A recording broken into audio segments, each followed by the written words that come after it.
Hello students, very good morning.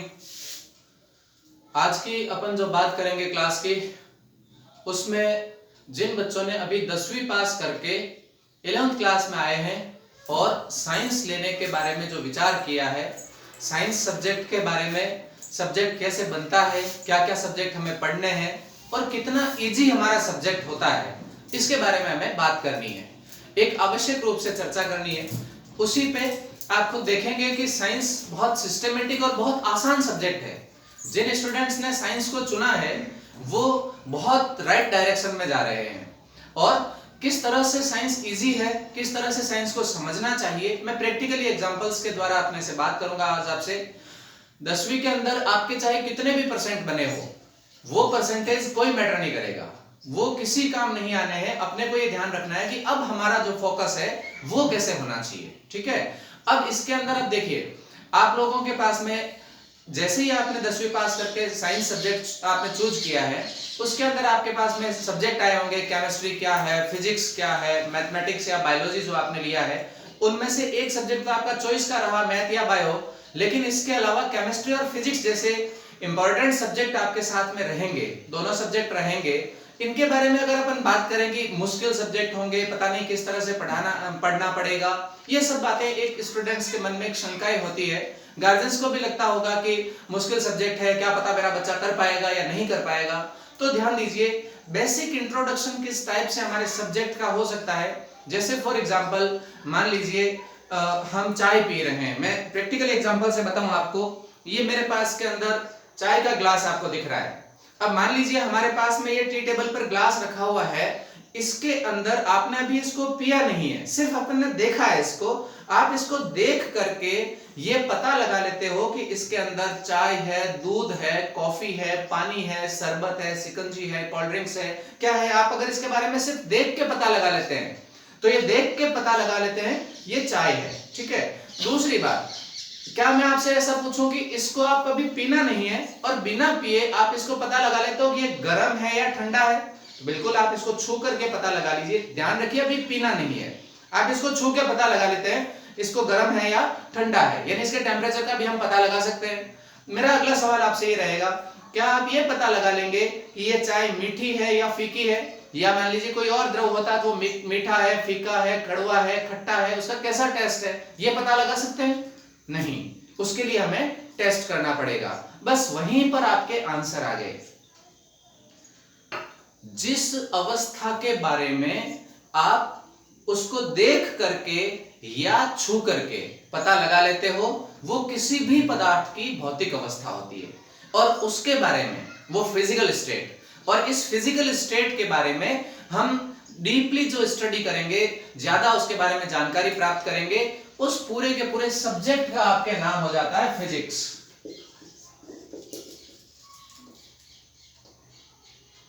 ठीक है। उस पूरे सब्जेक्ट का नाम हो जाता है फिजिक्स। और वह पदार्थ, जैसे अभी अपन ने चाय के बारे में बात करी, वह किस किस कंपाउंड से, किन किन पदार्थों से मिलके बना है, क्या क्या चीज उसमें मिलाई गई है, किस अनुपात में मिलाई गई है। इसमें शक्कर, जैसे हमने चाय का एग्जांपल लिया, तो चाय के अंदर आपने दूध डाला होगा, पानी डाला होगा, चाय की पत्ती डाली होगी, शक्कर डाली होगी, कुछ काली मिर्च, इलायची, मसाला डाला होगा। ये सब चीजें एक निश्चित अनुपात के अंदर अगर आपने मिलाई है, उसके बारे में, उस आंतरिक अवस्था के बारे में अपन डीपली स्टडी करेंगे। ये उसकी रासायनिक अवस्था होती है, और इस रासायनिक अवस्था के बारे में जो डीपली स्टडी करेंगे, उससे हमारा एक सब्जेक्ट बन जाता है जिसको अपन केमिस्ट्री बोलते हैं, ठीक है। तो है तो आसान चीजें, शर्त यह है कि आपको सिस्टमेटिक तरीके से इन टॉपिक्स को समझते जाना है। जो हम चीज पढ़ रहे हैं उसके बारे में ध्यान से पढ़ना जरूरी है। अब अपना सब्जेक्ट केमिस्ट्री है, मैं राजेंद्र सिंह चारण, अब आपका केमिस्ट्री ट्यूटर। अब अपन पर्टिकुलर केमिस्ट्री के बारे में बात करें, तो केमिस्ट्री अलग अलग फील्ड्स के अंदर खूब सारे फील्ड्स में फैली हुई है। जैसे देखिए, हमारे केमिस्ट्री के खूब सारे पार्ट्स होंगे। आपको 11th और 12th या नीट जेईई लेवल पे जो केमिस्ट्री पढ़नी पड़ेगी, उसके अलग अलग पार्ट्स है। बेसिकली हम 3 पार्ट पढ़ते हैं, इनऑर्गेनिक केमिस्ट्री, जिसको आप अकार्बनिक अपने रसायन बोलते हो, दूसरी ऑर्गेनिक केमिस्ट्री, तीसरी फिजिकल केमिस्ट्री। ये 3 तो मेन पार्ट है हमारी केमिस्ट्री के। बायोकेमिस्ट्री के कुछ टॉपिक भी केमिस्ट्री में भी है, और बायोलॉजी अगर आप कहें तो उसमें भी थोड़ा बहुत पार्ट बायोकेमिस्ट्री का रहता है। इसके अलावा हमारी केमिस्ट्री जो है एनालिटिक केमिस्ट्री, जिसको विश्लेषणात्मक केमिस्ट्री बोलते हैं, ये हमारा प्रैक्टिकल का काम रहेगा। इसके अंदर इंडस्ट्रियल केमिस्ट्री भी होती है, ये अभी हम नहीं पढ़ेंगे, लेकिन केमिस्ट्री कहाँ काम आती है, उसकी और क्या ब्रांचेज हो सकती है, वो आपको पता होना चाहिए। जो हम जो सब्जेक्ट पढ़ते हैं उसके बारे में आपको थोड़ी नॉलेज होनी चाहिए। इंडस्ट्रियल केमिस्ट्री हो सकता है खेती के अंदर जो हम केमिस्ट्री काम में ले सकते हैं, उसकी स्टडी से संबंधित जो हमारा एग्रीकल्चर सब्जेक्ट होता है उसमें जो केमिस्ट्री होती है उसको हम एग्रीकल्चरल केमिस्ट्री बोलेंगे। या फिर मेडिकल साइंस के अंदर, मेडिसिन के अंदर जो केमिस्ट्री काम आती है, फार्मा इंडस्ट्री में काम आती है, वो पूरी की पूरी फार्मास्यूटिकल केमिस्ट्री या मेडिकल केमिस्ट्री हम उसको बोलेंगे। या फिर जो न्यूक्लियर रिएक्शन में हमारी केमिस्ट्री काम आती है उसको हम न्यूक्लियर केमिस्ट्री बोलेंगे। या फिर एनवायरनमेंट के अंदर जो जो केमिस्ट्री काम आ रही है उसको हम एनवायरमेंटल केमिस्ट्री कहते हैं। ऐसे खूब सारी ब्रांचेस हमारी डेली लाइफ के अंदर केमिस्ट्री ही केमिस्ट्री है, केमिकल ही केमिकल्स है। उनको बस आप थोड़ा सा उनके साथ फ्रेंडली होइए और उनसे घबराने की जरूरत नहीं है। केमिकल नाम आते ही लोगों के दिमाग में ये आ जाता है कि केमिकल क्या है, कोई खतरनाक वाली चीज होती होगी, कोई एसिड होता होगा जिससे कुछ जल जाते होंगे या उसको छूना नहीं चाहिए। हाँ, ऐसा जरूरी है कि कुछ ऐसे एसिड्स होते होंगे या कुछ केमिकल्स होते हैं जो हमें नुकसान पहुंचा सकते हैं, लेकिन आप इतना क्यों सोचते हो? आप सांस ले रहे हो, ये ऑक्सीजन अपने आप में केमिकल है। सांस छोड़ रहे हो, ये कार्बन डाइऑक्साइड जो गैस है ये भी एक केमिकल है।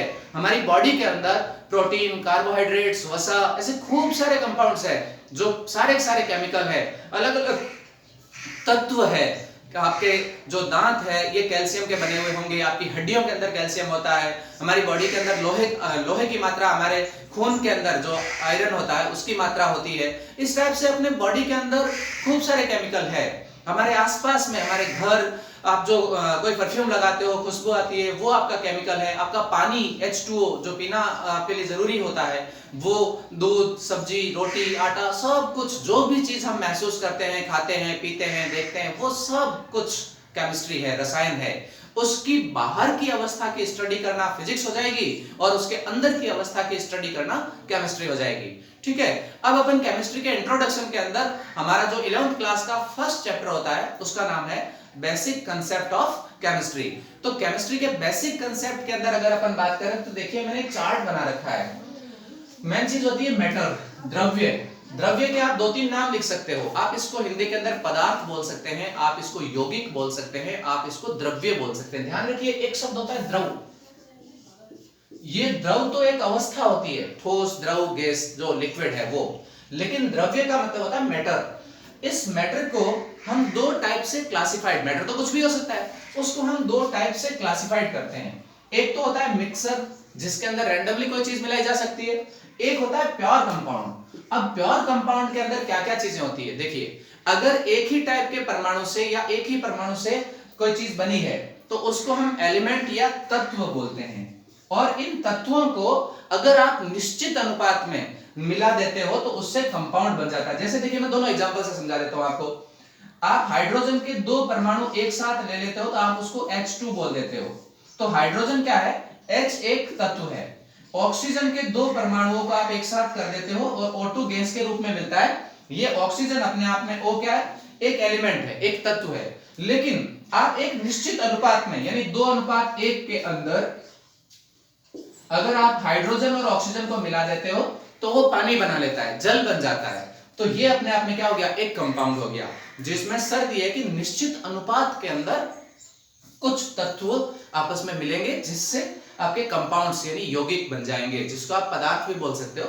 और इधर अपन बात करें मिक्सर के रूप में, कि मिक्सर, पहली बात तो नाम से ही पता चल रहा है कि मिक्सर में और इस कंपाउंड्स में अंतर क्या है। यहां मिक्स की हुई चीजें हैं, जरूरी नहीं कि कोई न कोई अनुपात फिक्स हो। हाँ, कोशिश ये होती है कि लगभग फिक्स हो, लेकिन एग्जैक्ट फिक्स नहीं होता। जबकि इधर सारा सारा कंपाउंड के अंदर जो मामला आता है वो एग्जैक्ट होता है।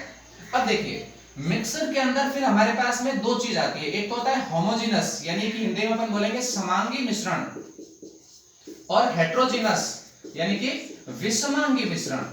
अब समांगी और विषमांगी में क्या अंतर है? समांगी नाम से ही पता चल रहा है, हिंदी में संधि विच्छेद कर दो, समअंगी, समान अंग, यानी कि उसकी भौतिक अवस्था या उसके गुण समान है और ऐसी चीजें मिक्स की हुई है तो वो समांगी हो जाएगा। और अगर भौतिक अवस्था अलग अलग है तो वो विषमांगी हो जाएगा। जैसे देखिए, कोई एक लिक्विड है, आप जैसे मान लीजिए शरबत बना रहे हो, तो पानी आपका लिक्विड था और उसमें शरबत वो भी लिक्विड था, दोनों आपने मिक्स कर दिए, तो आपने द्रव को द्रव के अंदर मिला दिया, दोनों की भौतिक अवस्था कैसी थी? सेम थी। तो सेम थी इसलिए समान थी, और समान थी तो हम इस प्रकार के जो मिश्रण को क्या बोलेंगे? समांगी मिश्रण बोलेंगे। लेकिन अगर आप ऐसा मानिए कि आपका पानी है और उसमें आप शक्कर घोल रहे हो या नमक घोल रहे हो, तो पानी की भौतिक अवस्था क्या है? पानी द्रव है, और नमक या शक्कर क्या है? ठोस है। वो इसके अंदर घोल रहे हो तो दो अलग अलग प्रकार की अवस्थाएं मिक्स हो रही है, इसलिए उसको बोलते हैं विषमांगी, हेट्रोजेनस मिक्सर। तो इस टाइप से हम इनका इंट्रोडक्शन रहा। इन्हीं चीजों को अपने को आगे डीपली पढ़ना है। केमिस्ट्री जैसे सब्जेक्ट में केमिकल रिएक्शंस आएगी, उनके बारे में भी अपन आगे बात करेंगे। कोई कंपाउंड है तो वो कैसे बनता होगा, उसके बनाने के मेथड्स क्या होते होंगे, उसमें रिएक्शंस कैसे होती होगी, फिर उनके रासायनिक गुण क्या होते होंगे, भौतिक गुण क्या होते होंगे, उनके उपयोग क्या होते होंगे। इस टाइप से हमें इनको डिटेल से पढ़ना है। दूसरा, इसके अंदर कुछ सिद्धांत आएंगे, आपने पढ़े भी होंगे। तो अलग अलग खोज हुई होगी केमिस्ट्री से संबंधित, उन वैज्ञानिकों ने किस प्रकार के प्रयोग किए होंगे, क्या सिद्धांत काम में लिए गए होंगे, क्या सिद्धांत उन्होंने दिए होंगे, क्या निष्कर्ष निकाला होगा। इस टाइप से बहुत इजी चीजें हमें पढ़नी है, और हमारे सिलेबस में चीजें मुश्किल नहीं है, उन्हें सिर्फ मुश्किल माना जाता है, होती नहीं है। आप उनको सिस्टमेटिक पढ़ेंगे, टू द पॉइंट पढ़ेंगे, तो वो सारी चीजें बहुत आसानी से हम सॉल्व कर लेंगे। Thank you. आप लोग साइंस में आए हो, ऑल द बेस्ट। साइंस के लिए आपको बहुत बहुत शुभकामनाएं। साइंस बहुत इजी सब्जेक्ट है, और साइंस बहुत सक्सेस सब्जेक्ट है। हर कंपटीशन एग्जाम में, चाहे वो साइंस के नीट जेईई में तो आपको देना ही है, इसके अलावा चाहे आप सिविल सर्विस के लिए अपने जो स्टेट का पीएससी हो, या फिर सिविल सर्विस के अंदर आप यूपीएससी भी फाइट करते हो, या कोई भी एग्जाम हो, सब में जनरल साइंस जरूरी होता है, उसमें भी हमारे ये सब्जेक्ट काम आएगा। इन सब में आपको अभी से ध्यान से पढ़ना है, जिससे हमारे बेसिक्स तैयार हो जाएंगे, और बेसिक तैयार हो गया तो साइंस में आगे कहीं कोई दिक्कत नहीं आती है। बस आप कंटिन्यू पढ़ते रहें, और इस चैनल को आप सब्सक्राइब कीजिए और अधिक से अधिक शेयर कीजिए। आपकी क्लास के हर एक टॉपिक वाइज केमिस्ट्री के वीडियो और जनरल साइंस से रिलेटेड वीडियो आपको इस चैनल पे मिलते रहेंगे। Thank you.